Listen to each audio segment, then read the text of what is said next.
Smackdown vs. Raw 2008. Either you love it or you hate it. Maybe you remember it for the small and underwhelming roster. Or maybe you remember it for the implementation of the ECW brand and the return of Jeff Hardy. While many of this game's talking points are based around who is included or what kind of game modes are available, the gameplay was still fun and fast-paced, which retained a lot of the qualities that made games in the Smackdown vs. Raw title series as enjoyable as they were, even with some questionable AI at times. In this video, we are going to dive in and take down every single unique match type or what could have been categorized as a main event in previous games. Since they no longer have a dedicated category for specialty matches, we will just get our stipulations from the singles match list, and we will include the Elimination Chamber and Battle Royal as well, competing on the legendary difficulty and randomizing all participants in the match, including our own. We're going to conquer all the special match types this game can throw at us. A big Buried Alive match will kick us off, and this is significant as this is the last time a Buried Alive match was seen in a WWE video game. We have rolled Shane McMahon to be facing CM Punk, and that's not going to be easy because Punk has a knack for reversing just about everything in this game. This would be the last time Shane McMahon was a playable character in the Smackdown vs. Raw series, so we gotta do the Golden Boy proud here. The match started off rather competitive, though as is the nature of Buried Alive matches, we soon found ourselves isolated to a mound of dirt where the very effective method of shovel melee came into play. We had to deplete the will out of CM Punk, but we were able to start off this challenge with an upset victory for Shane O'Mac and an unfortunate demise for CM Punk.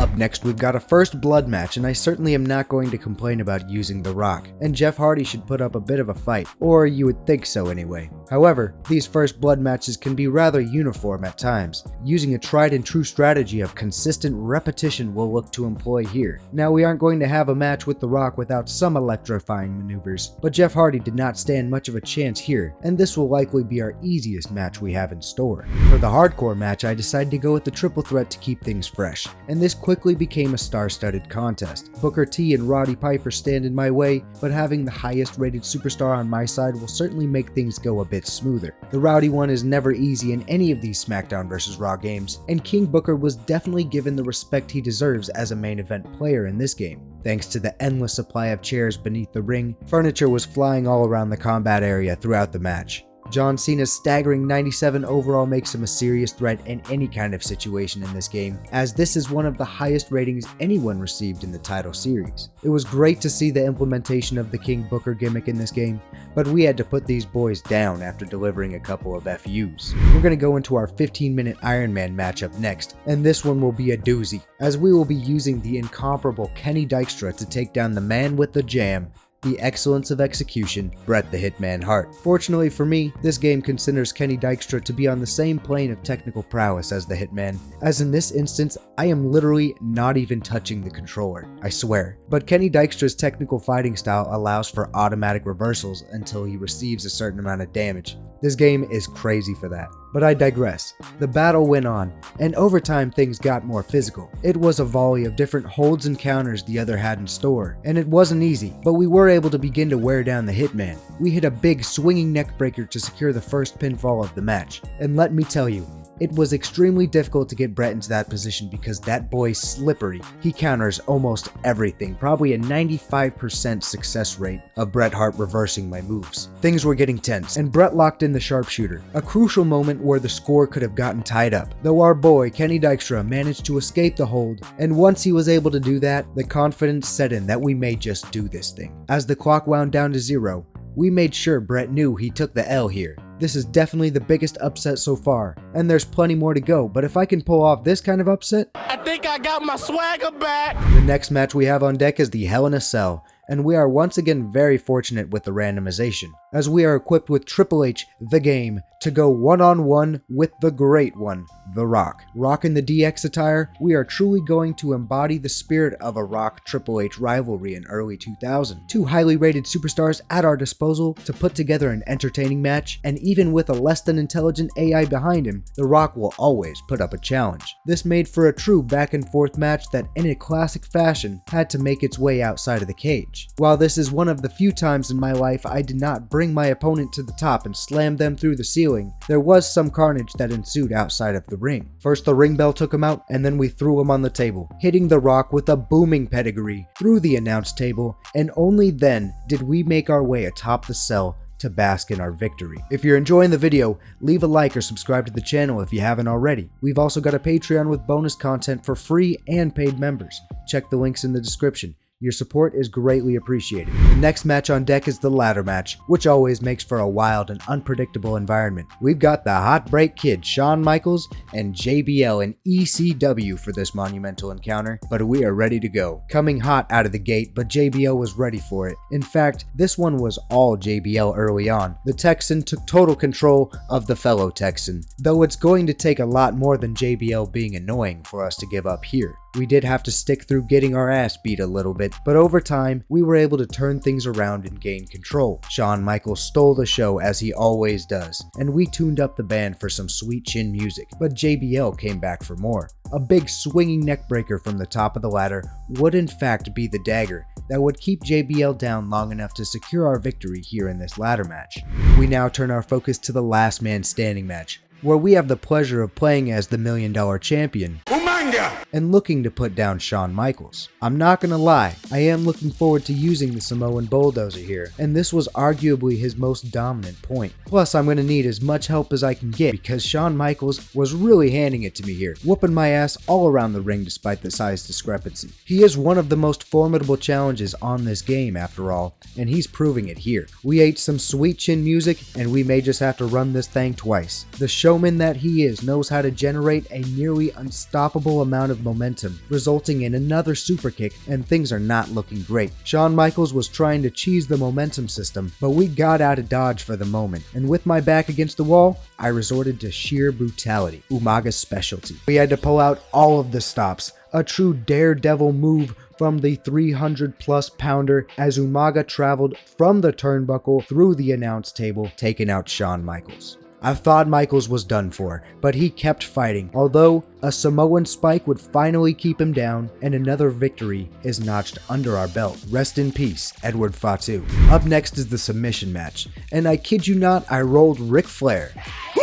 I'm not mad at that one in the slightest. And the character selection has been good to me, and for that, I'm thankful. I don't usually play with the heads-up display on for videos, but we'll throw it on here to show just what the struggle submission system was. Quite frankly, one of my least favorite styles of submission minigames we've seen over the years. The arrival of MVP to this game was met with great excitement, and he isn't going to make it easy for us here. It won't be the most exhilarating offense, but we will have to target the legs to set him up for the figure four. So we'll be deliberate and we'll be consistent. I didn't expect Flair to have a spear in his moveset, but I'm here for all of it. The match was taking its toll on old Nate here, and we can't seem to get up without wasting time. MVP hits the playmaker and unleashes a flurry of offense. The longer this match goes, the more trouble that we see ourselves into. With our ability to reverse anything seemingly gone out of the window, we are at the mercy of the AI just hoping we can hang around long enough for it to do something nonsensical. We were able to barely turn the tides, bust MVP open just before applying a third figure four, and we finally ended this match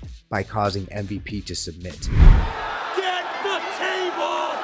It's time for the table match, and I think it's appropriate to make this one a tag team match. We're fortunate enough to be playing as pioneer of the channel, Galito. That's me. Teaming alongside Randy Orton to take down the dream team you never knew you needed of Marcus Corvon and Mick Foley. Tornado tag matches are always fast-paced and can be a little difficult to keep up with at times with so many moving parts, especially with these destructive dudes in the ring. Foley and the Alpha Male present a formidable team, but we are dealing with the Legend Killer and Carlito, featuring a customized moveset from our 24/7 mode playthrough. We were flying around the ring, and Orton and I were performing smoothly as a unit. The tables came into play, and the stakes had risen. It was a stalemate for a moment until Randy Orton took the liberty of sending Foley through the table, and I think that victory will suffice here just fine, allowing us to move on. Up next is a favorite match type of mine, tables, ladders, and chairs. You see we rolled Stone Cold, another solid selection. CM Punk was mean mugging Stone Cold and made notion that he was trying to scrap outside of the ring. So like the true kitten-owning gentleman that Stone Cold Steve Austin is, we honored Punk's request and took him to the crowd area. as this would be another feature removed from the game in Smackdown vs. Raw 2009. Things did not go well for Punk here, as we promptly introduced him to some potential in-home appliances to purchase this holiday season,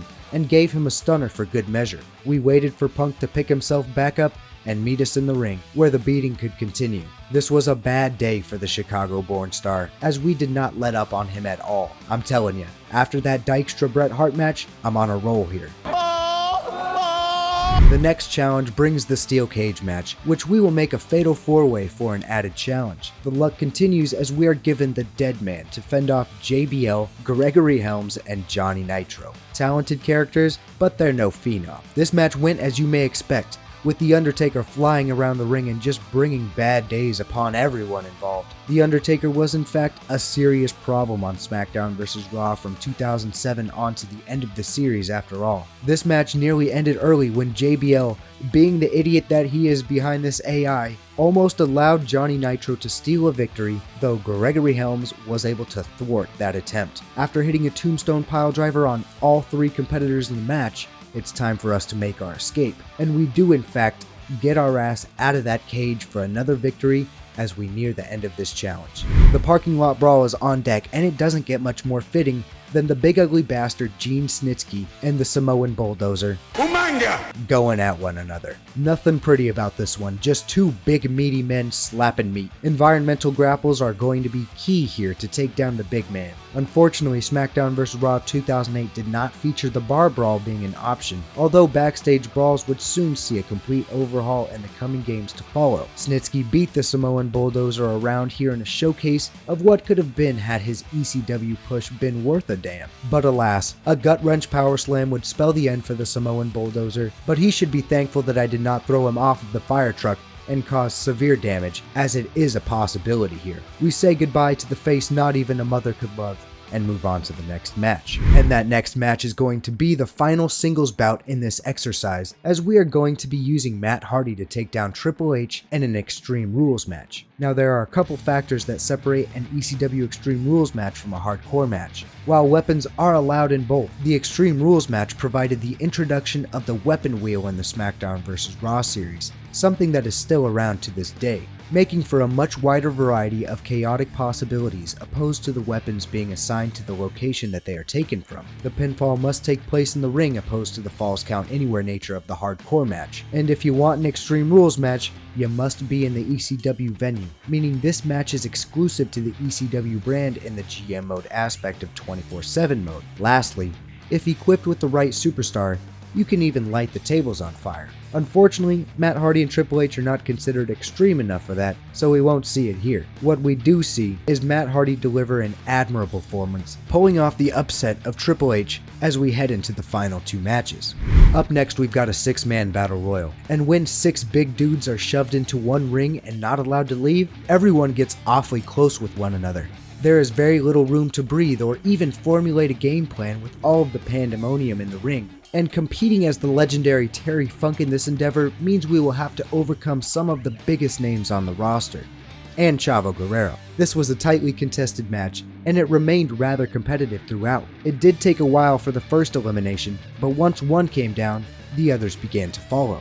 Bodies dropped and participants were eliminated thanks to Funk's devastating toehold, and it eventually came down to us and CM Punk. Though Punk has been having one hell of a day and was utterly wiped out, unable to continue. It didn't take much before we could score the pin, allowing for us to pick up another victory, and now we can head into the final challenge, the Elimination Chamber. We are once again going to be placed into a volatile environment, once again being tasked to go through 5 other competitors.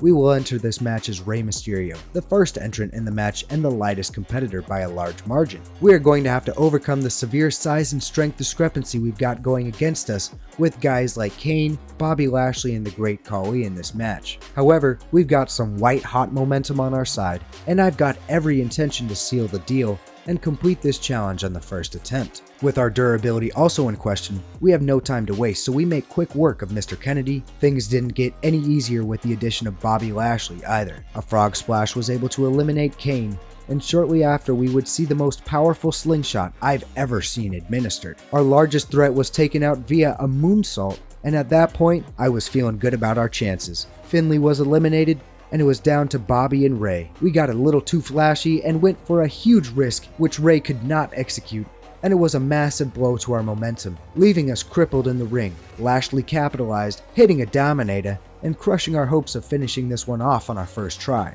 Although, we are here to complete the challenge, not come close. So we ran that thing back and found ourselves at the end of the match once again, though this time we were able to handle business and win, finally conquering every single special match type of Smackdown vs. Raw 2008. Thank you to each and every Patreon member that has signed up to a free tier so far. Your support is massively appreciated. But that's it for me with this one. Thank you for watching, and I'll catch you in the next video. Take it easy.